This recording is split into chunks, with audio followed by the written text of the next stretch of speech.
नमस्कार. 1930 साली गोव्यामधून रघु नार्वेकर नावाचा 25 वर्षाचा एक तरुण नशीब काढायला म्हणून रत्नागिरीमध्ये दाखल झाला होता आणि त्याने किराणा मालाचं एक दुकान रत्नागिरीमध्ये थाटलं होतं. या दुकानाला भरभराटीची किनार लाभायला लागले आणि पुढच्या 2-4 वर्षामध्ये या रघु नार्वेकरांनी कसबे वकिलांचं रत्नागिरीमध्ये असलेलं एक घर स्वतःसाठी विकत घेऊन टाकलेलं होतं.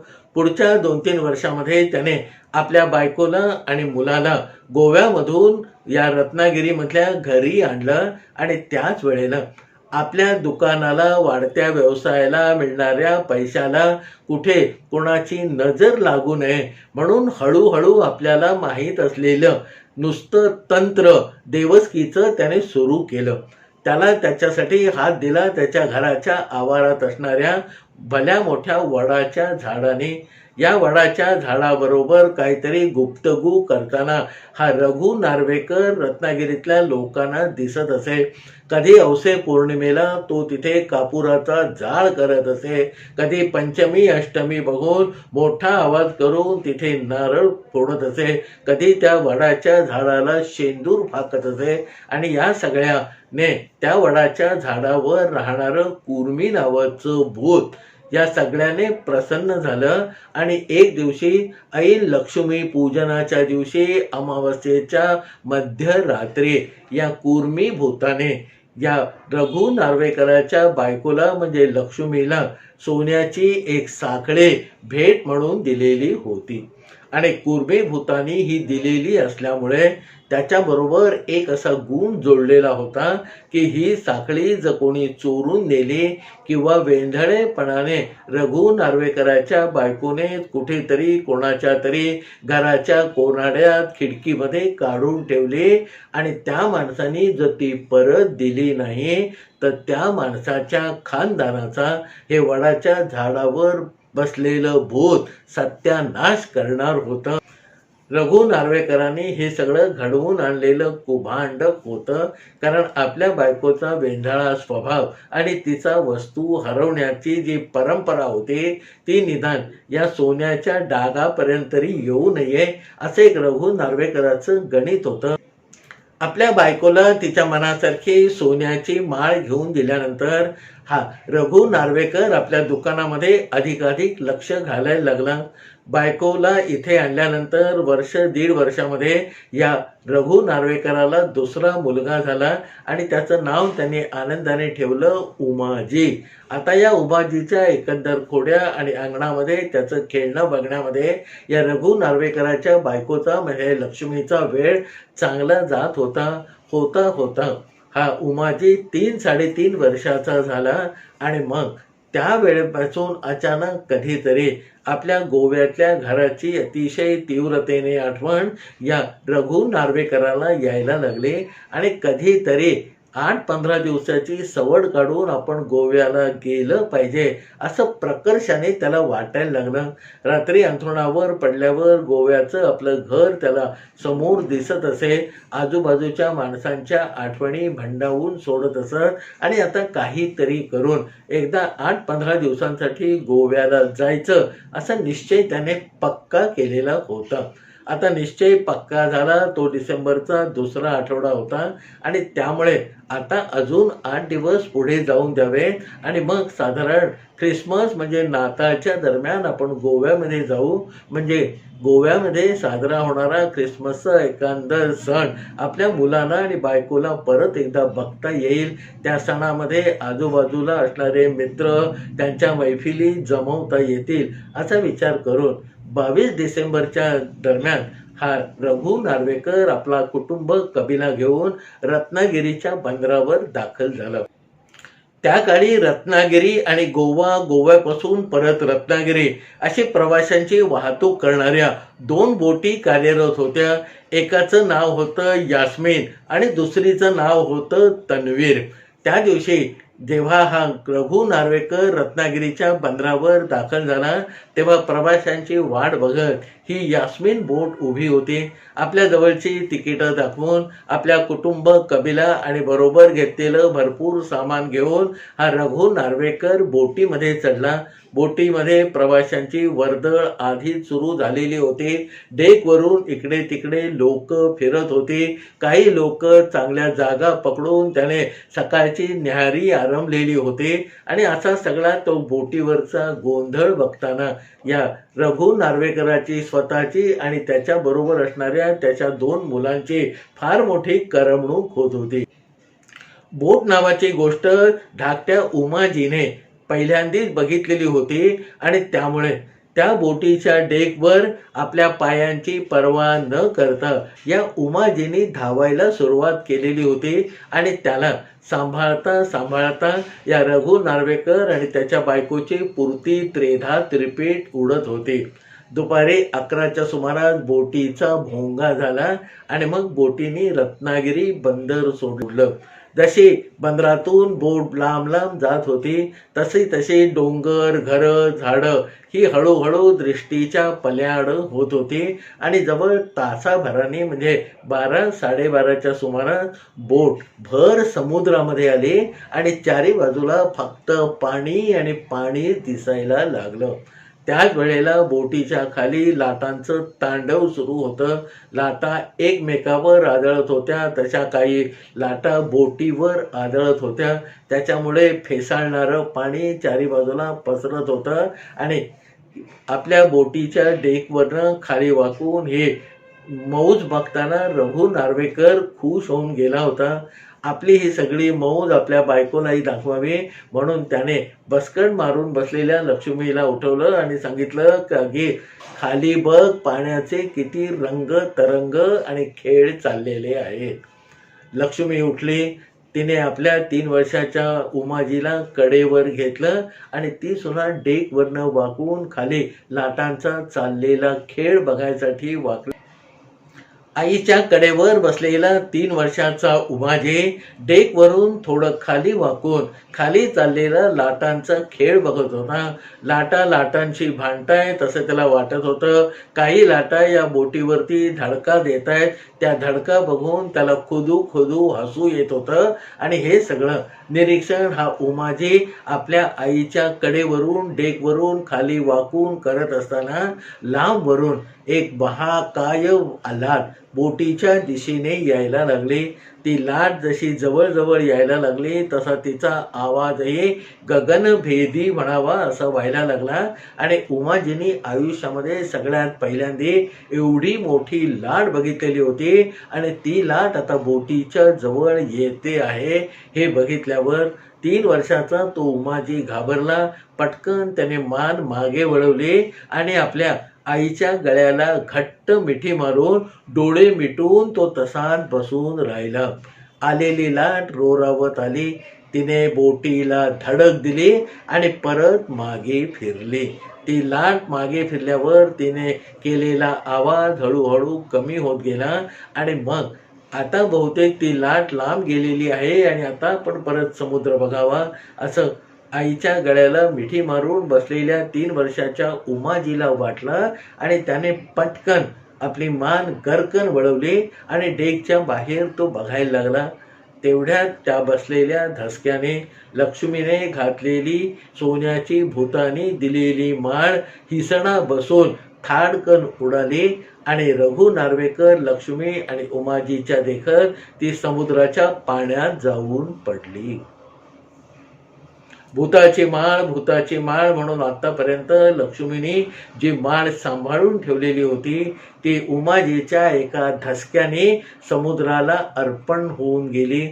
रघु नार्वेकरांनी हे दृश्य बघितलं. याच्यामध्ये म्हणावी अशी कोणाची चूक नव्हती. कोणीही मुद्दाम काही केलेलं नव्हतं. उमाजीने जो हिसडा दिला त्याने ती माळ समुद्रात गेलेली होती. तिघही जण खजील झाले आणि खजील होण्याचं सगळ्यात जास्त प्रमाण या रघु नार्वेकराचं होतं. कारण सत्य काय ते त्याला माहीत होतं. त्या मनात लक्ष्मी निर्धास्त होती. तिला तो कुर्मी भूताने दिलेला वर माहीत होता. काही झालं तरी ही सोन्याची माळ तुझ्याकडे परत येईल असं वडावरच्या भूतानी तिला सांगितलेलं होतं. असं रघु नार्वेकरांनी वारंवार सांगितलेलं होतं. झाला प्रकार सगळ्यांना स्तिमित करून गेला. मग पुढचा प्रवास कसा बसा तास रेटत रेटत पूर्ण झाला. गोवा बंदरावर बोट लागली. बोटीतल्या इतर प्रवाशांबरोबर हे नार्वेकरांचं कुटुंब उतरलं. फोंड्याजवळ म्हापशाजवळ सगळीकडे जाऊन आलं. पुढचे 15 दिवसामध्ये त्याने गोव्यामध्ये चालणारा सगळा ख्रिस्ताचा उत्सव पाहिला. ती 3 जणं म्हणजे लक्ष्मी आणि 2 मुलं हसत खेदळत त्या कार्यक्रमामध्ये सामील होत होती. पण रघु नार्वेकरांच्या जीवावर मात्र काळजीचं ओझं पडलेलं होतं. डोळ्यात देखत 4-4.5 तोळ्यांचा त्याचा सोन्याचा दागिना समुद्रामध्ये पडून गेलेला होता. 15-20 दिवसांनी परत एकदा रत्नागिरीला जायची वेळ आली आणि विषण्ण मनाने थोड्याशा हुंदके आणि डोळ्यामध्ये पाणी घेऊन हे नार्वेकर कुटुंब पुन्हा आपल्या गावातून निघालं आणि गोव्याच्या बंदरावर आलं. त्या दिवशी परत एकदा यास्मिन बोट त्यांना गोव्यापासून रत्नागिरीपर्यंत घेऊन जाणार होती.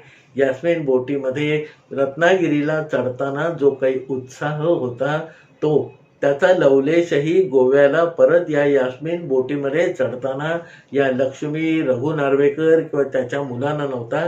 कारण त्यांच्या मनामध्ये गोव्याच्या आठवणी अजूनही फेर धरून होत्या. कसं बसं आपलं सामान घेऊन या तिघांनी बोटीच्या डेकवर आपलं बस्तान बसवलं. इकडे तिकडे बघण्याचा आणि हुंदण्याचा उत्साह या 2 मुलांनी परत दाखवला. रघु नार्वेकर आपल्या बायकोबरोबर एक चांगलीशी जागा पकडून गोव्यातल्या आठवणीच्या गप्पा मारत होता आणि राहून याच यास्मिन बोटीच्या डेकवरून खाली पडलेल्या सोन्याच्या माळेची आठवण त्याला मधून मधून येत होती. बोटीने गोवा बंदर सोडलं. 1.5 तासाचा प्रवास गेला आणि रघु नार्वेकर आणि त्याची बायको लक्ष्मी दुपारचा भाकर तुकडा खात असताना त्यांच्या समोरून लाल रंगाचा डगला घातलेला एक खलाशी म्हणजे बोटीवरचा कर्मचारी इकडून येऊन तिकडे गेला आणि पटकन दोघांचे डोळे चमकले. लक्ष्मीला काहीतरी जाणवलं पण तिला त्याची खात्री नव्हती. आणि रघु नार्वेकराला मात्र जे आपण बघितलं ते पूर्णपणे सत्य आहे याची खात्री किंवा खातरजमा होती. आपल्या हातातला घास तसा ताटलीमध्ये टाकून नुकताच निघून आपल्या अंगावरून पुढे गेलेल्या त्या लाल डगला घातलेल्या खलाशाच्या मागे हा रघु नार्वेकर धावत सुटला. तो खलाशी पटापटा पावलं टाकत जात होता. पण रघु नार्वेकराची मात्र एक एक पाऊल टाकताना तारांबळ उडत होती. कारण हलणाऱ्या बोटीमध्ये चालण्याची त्या खलाशाला सवय होती. रघु नार्वेकरामध्ये त्यावर हलणाऱ्या बोटीमध्ये इतक्या लांब चालत जाण्याचा आणि तो झपाझप पावलं टाकण्याचा पहिलाच प्रसंग होता.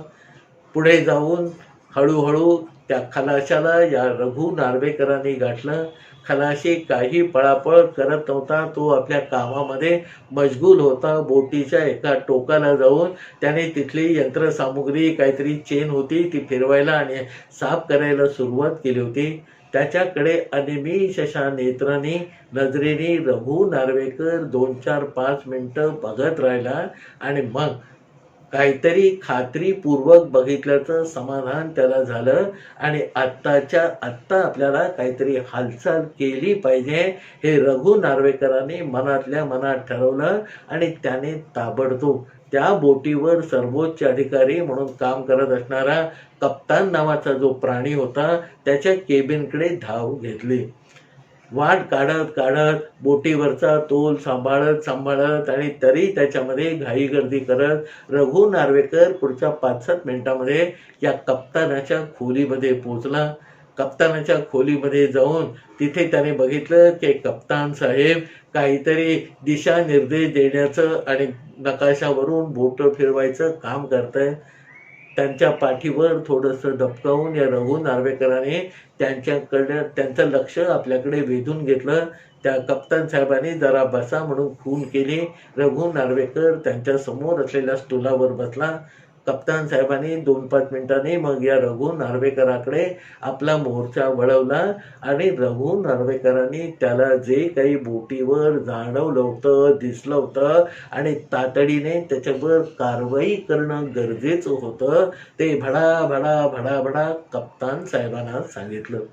बोटीचे कप्तान फर्नांडो त्या दिवशी या रघु नार्वेकरांनी जे काही सांगितलं ते शांतपणे ऐकून घेत होते. पण रघु नार्वेकराला त्यांच्याकडून जो प्रतिसाद अपेक्षित होता त्याचा मात्र लवलेशही या फर्नांडो कप्तानाच्या चेहऱ्यावर दिसत नव्हता.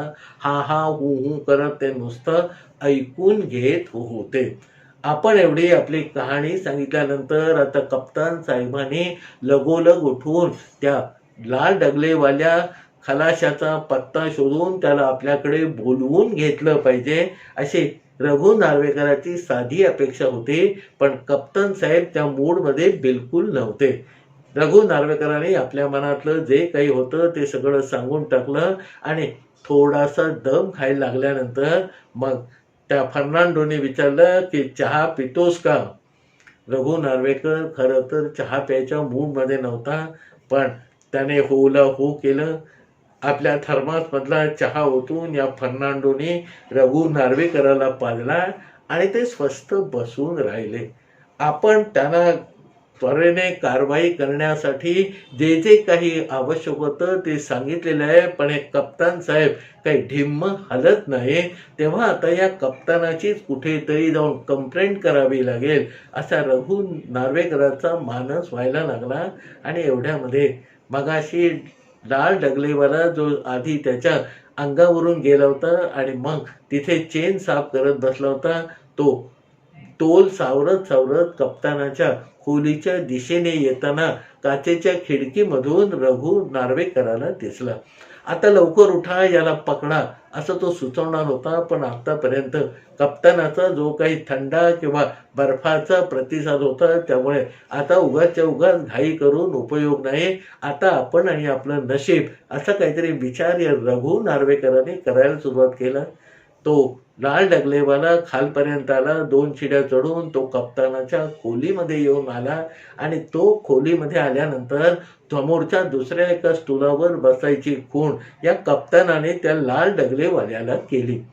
लाल डगलेवाल्याने ती आज्ञा मानली. तो त्या स्टूलावर बसून राहिला आणि मग कप्तानाने आपला मोर्चा या रघु नार्वेकराकडे वळवला आणि त्याला सांगायला सुरुवात केली की बाबा, पुन्हा एकदा तुम्ही खातर जमा करून घ्या, मग आपण तुम्ही म्हणाल त्याप्रमाणे कारवाई करू. रघु नार्वेकराला खातर जमा करायची गरज नव्हती. तो आपल्या मुद्द्यावर ठाम होता. त्याच्या समोर त्याला काहीतरी हरवलेलं गवसतंय असं दिसत होतं. खुणेनेच रघु नार्वेकराने मी खात्रीशीर सांगतो असं सांगितलं आणि मग लगेच त्या कप्तानाने त्या लाल डगलेवाल्या खलाशाला सांगितलं की बाबा, तुझ्या गळ्यातली सोन्याची जी माळ आहे ती काढून मला दे. क्षणाचाही विलंब न करता त्या खलाशाने आपल्या गळ्यातली सोन्याची माळ काढली आणि कप्तानाच्या हातात दिली आणि पुढे 1 मिनिटही न थांबता तो खलाशी तिथून निघून गेला. आता ही सोन्याची माळ जी आपल्या उमाजीकडनं समुद्रामध्ये पडली होती ती आपल्यापर्यंत आलेली आहे. आता कप्तानाने ही फक्त आपल्या हातात परत द्यायचा अवकाश आहे असं रघु नार्वेकराला वाटायला लागलं आणि मग आतल्या त्याचं मन उचंबळायला लागलं.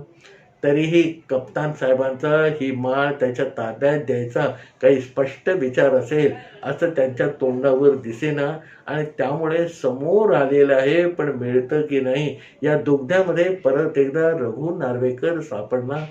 रघु नार्वेकराला तसं चुळबुळ करताना बघून त्या कप्तानाला थोडंसं हसू फुटलं आणि मग त्याने या माणसाची जी उद्विग्नता किंवा बेचैनी आहे ती क्षणामध्ये दूर करावी या विचाराने आपल्या समोर असलेली ती सोन्याची माळ त्या रघु नार्वेकराच्या हातामध्ये दिली. कुर्मी भूतानी दिली असं बायकोला सांगितलेली ती सोन्याची माळ परत एकदा या रघु नार्वेकरांच्या हातामध्ये आली होती आणि त्यामुळे त्याने मनातल्या मनात त्याला आठवतील तेवढ्या सगळ्या देवांचे आभार मानायला सुरुवात केली. आता या कप्तानाचे आभार नक्की कसे मानावे या बाबतीमध्ये तो पडलेला असताना विचार करत असताना कप्तानाने त्याला सांगितलं की बाबा 10 रुपये दे. आता सोन्याची माळ याने दिलेली आहे आणि त्याच्या बदल्यामध्ये हा कप्तानासारखा एवढा पगारदार माणूस आपल्याकडनं 10 रुपये घेतोय. ही खरोखर हसावं की रडावं अशी बाब या रघु नार्वेकराला वाटली. त्याने पटकन आपल्या खिशातून 10 रुपयाची नोट काढून या कप्तानाच्या हातामध्ये ठेवली आणि स्टुलावरून उतरून पटकन तो निघून जायच्या तयारीला लागला. त्याचं बकूड धरून कप्तानाने परत रघु नार्वेकराला त्या स्टुलावर बसवलं. त्याने दिलेली नोट आपल्या खिशामध्ये घातली आणि त्याला सांगितलं की बाबा आता मी तुला जे काही सांगतोय ते तू ऐकून घे. कप्तानाने हे सांगितल्यावर रघु पुढे दुसरा काही पर्याय नव्हता आणि आपली चीज वस्तू आपल्याला मिळालेली आहे. त्यामुळे आता या कप्तानाचं 2-5 मिनिटं जर काही चरहाट असेल तर ते ऐकून घ्यायला काही हरकत नाही असं रघु नार्वेकरांच्या मनात आलं आणि तो एखाद्या स्थितप्रज्ञासारखा कप्तानासमोर बसला. कप्तान फर्नांडोनी सांगायला सुरुवात केली की मागच्या वेळेला ही बोट जेव्हा रत्नागिरीहून गोव्याला गेली तिथे सगळे प्रवासी उतरून गेल्यानंतर या बोटीची देखभाल दुरुस्ती करण्यासाठी आमचे काही लोक काम करायला लागले आणि त्याच वेळेला बोटीच्या खाली असलेल्या पंख्यामध्ये अडकलेली ही सोन्याची माळ आमच्या कासिम नावाच्या एका खलाशाला दिसली. कासिमने ती माळ आपल्या ताब्यामध्ये घेतली आणि प्रामाणिकपणे ती माझ्याकडे आणून दिली. आता त्या बोटीवर आमची अशी परंपराच आहे की प्रवाशांच्या विसरलेल्या किंवा राहून गेलेल्या आम्हाला सापडलेल्या वस्तू आम्ही एक शोकेस बनवलेली आहे. त्या शोकेसमध्ये खिळे मारलेले आहेत आणि त्या खिळ्याला आम्ही त्या वस्तू टांगून ठेवतो आणि त्या शोकेसवर लिहिलेलं आहे खोया पाया विभाग. आपल्याकडे आलेली सोन्याची माळ या शोकेसमध्ये लावावी की न लावावी याच्यामध्ये मी विचार करत होतो, कारण मी जर तशी टांगली असते तर पुढच्या 1-2 दिवसामध्ये 10-5 प्रवाशांनी ती माळ आपली असण्याची मागणी केली असती.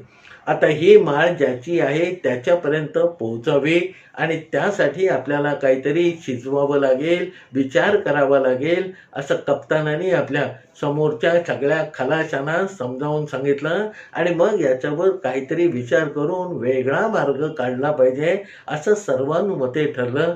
ती माळ तोपर्यंत मी माझ्याच ताब्यात ठेवलेली होती. त्याच्यानंतर 2-3 दिवस गेले आणि मग आमच्यापैकी एका खलाशाला एक कल्पना सुचली आणि त्याने सांगितलं की कासिमला ही माळ मिळालेली आहे आणि आपण असं करूया, ही माळ कासिमला गळ्यात घालायला सांगूया आणि त्याला त्याच्या नेहमीच्या वकुबाप्रमाणे कामाप्रमाणे फिरत राहायला सांगूया. बोटीवरच्या एखाद्या प्रवाशाला जर त्याच्या गळ्यामध्ये ही माळ दिसली आणि त्याने ती ओळखली तर तो ती तक्रार घेऊन आपल्या कप्तान साहेबांकडे येईल आणि मग आपल्याला या माळेचा मालक खरा की खोटा हे तपासून बघायची गरज पडणार नाही. आपण कासिमच्या गळ्यातली माळ काढून त्या माणसाला देऊन टाकू.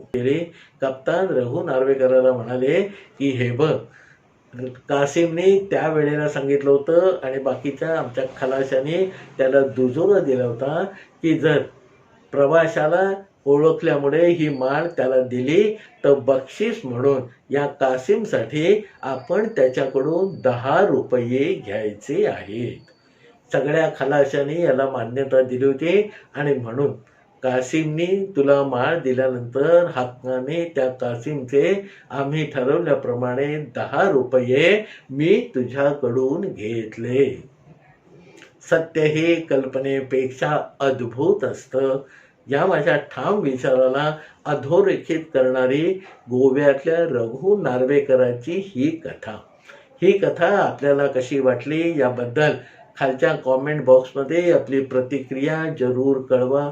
आपल्याला आवडलेला हा व्हिडिओ जरूर इतरांपर्यंत पाठवा आणि अजूनपर्यंत आपण जर माझ्या या चॅनलला सबस्क्राईब केलं नसेल तर तेही करून टाका.